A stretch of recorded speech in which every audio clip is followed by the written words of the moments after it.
नमस्कार दोस्तों, स्वागत है आप सभी का। दोस्तों, महाराष्ट्र और मध्य प्रदेश के लिए बहुप्रतीक्षित और महत्वाकांक्षी लगभग 359 किलोमीटर लंबाई की Indore Manmad greenfield railway line परियोजना को नई सरकार जो आने वाले समय में गठित होगी उसके द्वारा जुलाई में पेश किए जाने वाले पूर्ण रेल बजट में शामिल किया जाने हेतु पहल की जा रही है। पीएम गति शक्ति राष्ट्रीय मास्टर प्लान के तहत काम कर रहे नेटवर्क प्लानिंग ग्रुप एनपीजी ने हाल ही में परियोजना अनुमोदन प्रक्रिया तेज कर दी है। यह परियोजना दो महत्वपूर्ण आर्थिक क्षेत्रों यानी कि मुंबई और इंदौर को जोड़ेगी और राज्य के सेंधवा, बड़वानी, धार और खरगोन जिले जैसे औद्योगिक रूप से बंजर क्षेत्र के आर्थिक विकास के लिए स्थान खोलेगी। गौरतलब है, इस परियोजना का एक हिस्सा लगभग 50 किलोमीटर लंबाई का धुले से नरडाना मध्य रेलवे के द्वारा अलग से अम्ब्रेला प्रोजेक्ट के तहत बनाया जा रहा है, जिसका कि कार्य इस महीने शुरू किए जाने की पूरी उम्मीद है। बात करते हैं इस परियोजना के बचे हुए 309 किलोमीटर लंबे हिस्से की।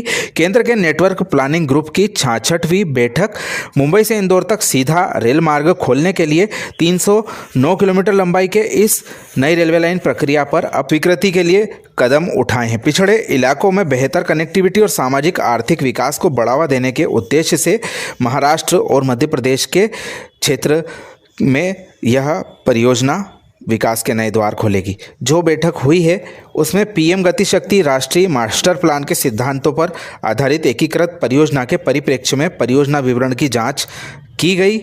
इस उपस्थित लोगों के द्वारा बैठक में बुनियादी ढांचा मंत्रालयों के अधिकारी, उन राज्यों के प्रतिनिधि शामिल थे जहां यह गति शक्ति परियोजनाएं बनाई जा रही है। आधिकारिक सूत्रों के द्वारा कहा गया है, मूल्यांकन अभ्यास के प्रमुख परिणामों पर विभिन्न आर्थिक और सामाजिक नोड्स के साथ कनेक्टिविटी में सुधार लाने के उद्देश्य से चर्चा की, जिसमें कि लास्ट माइल कनेक्टिविटी और संपूर्ण सरकारी दृष्टिकोण के परिप्रेक्ष्य में मल्टी मॉडल सिद्धांतों को सुनिश्चित किया गया।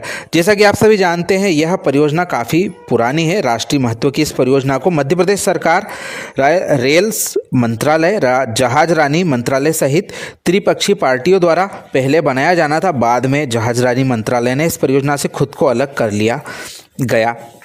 इस परियोजना का एक हिस्सा मध्य रेलवे बना रहा है। बाकी हिस्से के कार्य शुरू होने में काफ़ी दिक्कतें दिखाई दे रही थी, क्योंकि इस परियोजना का बजट लगभग 20,000 करोड़ के ऊपर निकल गया है और इसको यदि स्वीकृति मिल जाती है तो काफ़ी ऐतिहासिक कदम केंद्र सरकार का होगा। इस परियोजना के बन जाने के पश्चात इंदौर मुंबई की दूरी लगभग 200 किलोमीटर कम हो जाएगी। साथ ही इंदौर पुणे की भी दूरी कम हो जाएगी।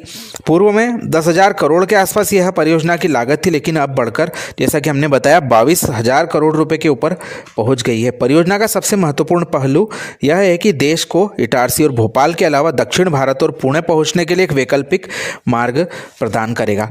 एनपीजी इस परियोजना को अंतिम मंजूरी के लिए नीति आयोग को सौंपेगा, फिर इसे नए केंद्रीय मंत्रिमंडल के समक्ष पेश किया जाएगा जो इसे मंजूरी दे सकती है।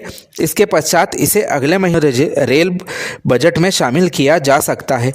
यह परियोजना इंदौर, देवास, रतलाम, पीथमपुर से Jawaharlal Nehru port trust, JNPT Mumbai तक माल कार्गो निर्यात, कंटेनरों की आवाजाही में तो तेजी लाएगी ही, साथ ही यात्री सुविधा के लिए भी एक मील का पत्थर साबित होगी। अब देखते हैं इस परियोजना को आने वाले समय में किस प्रकार से नीति आयोग मंजूरी दे देता है, तो यह क्षेत्र के लिए किसी बड़ी अमूल्य सौगात से कम नहीं होगी। वैसे भी जो हमारा बड़वानी और खरगोन क्षेत्र है वह लंबे समय से इस परियोजना के पूरा होने का इंतजार करता आया है, लेकिन केवल चुनावी अवसरों पर इस परियोजना को याद किया जाता है और उम्मीद जताई जा रही है यदि केंद्र सरकार इसको बनाने हेतु कदम उठाती है तो क्षेत्रवासियों के जीवन में काफ़ी बड़ा परिवर्तन इस परियोजना के बनने से आएगा। इस बारे में अपनी राय हमें कमेंट के माध्यम से जरूर दें। आप सभी का धन्यवाद।